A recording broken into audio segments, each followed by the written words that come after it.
23 مارچ پاکستان کے لیے ایک بہت اہم دن ہے کیونکہ اس روز لاہور میں قرارداد پاکستان پیش کی گئی جو تحریک پاکستان کے لیے ایک اہم سنگ میل تھا۔ لہٰذا ہر سال یہ دن سرکاری سطح پر دھوم دھام کے ساتھ منایا جاتا ہے، لیکن 23 مارچ سن 1940 کو قرارداد پاکستان پیش ہونے سے 9 برس پہلے یعنی 23 مارچ سن 1931 کو لاہور میں ہی برطانوی راج کے دوران 3 آزادی پسند انقلابی نوجوانوں بھگت سنگھ، راج گرو اور سکھ دیو کو پھانسی دے دی گئی تھی۔ ان تینوں پنجابی سوشلسٹ حریت پسندوں پر برطانوی پولیس افسر سینڈرز کے قتل کا الزام تھا اور اسی جرم میں انہیں پھانسی دی گئی۔ بھگت سنگھ اور ان کے ساتھی انقلاب پر یقین رکھتے تھے اور وہ بائیں بازو کی سیاست سے منسلک تھے۔ بھگت سنگھ اور ان کے ساتھیوں کی موت کے بعد وہ برطانوی راج کے خلاف جدوجہد کی عظیم علامت بن گئے۔ 23 مارچ سن 2021 کو ان کی پھانسی کو 90 برس پورے ہو گئے۔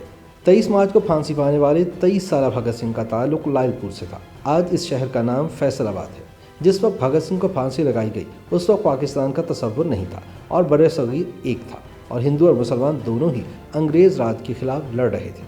بعد ازاں دونوں ملکوں کی آزادی کے بعد انڈیا میں بھگت سنگھ کو تحریک آزادی کا عظیم ہیرو قرار دیا گیا اور ان کو شہید کا خطاب ملا، لیکن پاکستان میں بھگت سنگھ کے بارے میں عوامی سطح پر زیادہ ذکر نہیں ہوتا۔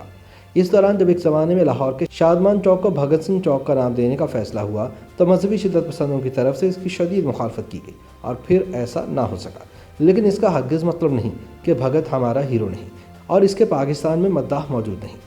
طلبہ تنظیم پروگریسو اسٹوڈنٹ کلیکٹیو کے سرکردہ رہنما حیدر علی بٹ کا کہنا ہے کہ آج کے نوجوانوں کو بھگت سنگھ کے بارے میں پڑھانا بہت ضروری ہے کیونکہ بھگت ذات پات، رنگ، نسل اور طبقے کی بنیاد پر کسی پر جبر ہوتا نہیں دیکھ سکتا تھا۔ وہ طاقتور کے سامنے حق کی بات کرتا تھا۔ حیدر بٹ کہتے ہیں کہ ہم آج کے سیاق و سباق میں بھگت سنگھ کو نوجوانوں کو آئیڈیل نہیں بنائیں گے، ان کے پیغامات اور نظریات لوگوں تک نہیں پہنچائیں گے تو جس تیزی سے یہ ملک تباہی کی جانب جا رہا ہے اسے کوئی نہیں روک پائے گا۔ سماجی رہنما عمار جان نے کہا کہ سن 1919 میں جلیانوالہ باغ کی قتل و غارت کے بعد پورے بر صغیر میں عموماً خوف پایا جاتا تھا، لیکن بھگت سنگھ نے اپنے عمل سے ثابت کیا کہ اگر انسان کے اندر واقعی آزادی کی جستجو ہو تو وہ ایسے کام کر جاتا ہے جس میں انسان کا جسم اور وجود بے معنی رہ جاتا ہے اور اقدار آگے بڑھ جاتے ہیں۔ عمار نے کہا کہ جلیانوالہ باغ کے قتل عام کا بدلہ لینے کے لیے بھگت سنگھ نے خود کو تختہ دار تک پہنچایا اور اس بات کو ثابت کیا کہ طاقت کبھی بھی انسان پر حاوی نہیں ہو سکتی۔ عمار نے کہا کہ اس وقت بر صغیر میں بحران ہے۔ انڈیا میں بھگت سنگھ کی سوچ اور اقتدار کے دشمن فاشسٹ اقتدار میں ہے، جبکہ پاکستان میں عجیب صورتحال ہے کہ ہم نے ابھی تک یہ مانا ہی نہیں کہ بھگت ہمارا ہیرو ہے۔ یہ سب صرف اس کے نام کی وجہ سے ہے کیونکہ بھگت بنیادی طور پر ایک سکھ تھا، لیکن یہ بھی ایک سچ ہے کہ بھگت سنگھ ذات پات اور مذہب کی تقسیم پر یقین نہیں رکھتا تھا۔ جب عمار جان سے پوچھا گیا کہ انڈیا میں تو قوم پرست قوتیں بھی بھگت سنگھ کو اپنا ہیرو قرار دیتی ہیں اور بھارتی وزیر اعظم نریندر مودی نے بھی حال ہی میں بھگت کو خراج عقیدت پیش کیا ہے، تو عمار نے جواب دیا کہ یہ کسی ہیرو کو زیرو کرنے کا طریقہ ہے جس کا ذمہ دار مودی تو ہو سکتا ہے لیکن بھگت سنگھ نہیں۔ یہ کسی ہیرو کے ساتھ زیادتی ہے کہ آپ اس کے نظریات کو اور اس کی جد و جہد کو نظر انداز کر دو اور اس کو ہندو، مسلم اور سکھ، عیسائی کی بنیاد پر تقسیم کر دو۔ عمار نے کہا کہ سچ تو یہ ہے کہ بھگت سنگھ پورے برصغیر کا ہیرو تھا جس کی جد و جہد کے نتیجے میں ہندوستان اور پاکستان کو آزادی ملی۔ حقیقت یہ ہے کہ بھگت سنگھ نے انڈیا میں مذہب کے نام پر فاشزم کو مکمل طور پر رد کیا تھا۔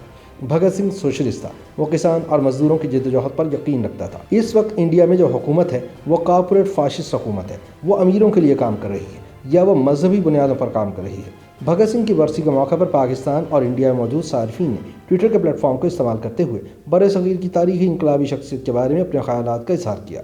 دہلی سے تعلق رکھنے والے مشہور تاریخ دان سید عرفان حبیب نے بھگت سنگھ کو ان کی برسی پر اپنی ٹویٹ میں خراج عقیدت پیش کرتے ہوئے کہا کہ آئیے آج ہم بھگت سنگھ کو یاد کریں جن کے خیالات آج بھی اہم ہیں۔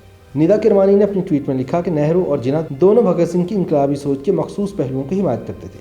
افسوس کہ ان کی پھانسی کے 88 سال بعد پاکستان کی اکثریت ان کی انسانیت کے لیے اور ناانصافی کے خلاف جدوجہد کے بارے میں ناواقف ہے۔ ایک اور پاکستانی صارف بابل بلوچ نے لکھا کہ آج کے دن ایک حقیقی انقلابی کو پھانسی پر لٹکایا گیا، تاہم پھندہ صرف ان کی روح اور جسم کو الگ کر سکا۔ ان کے مضبوط اور انقلابی خیالات نہ صرف بھارت کے بلکہ پاکستان کا مظلوم طبقے کی بھی حوصلہ افزائی کرتے ہیں۔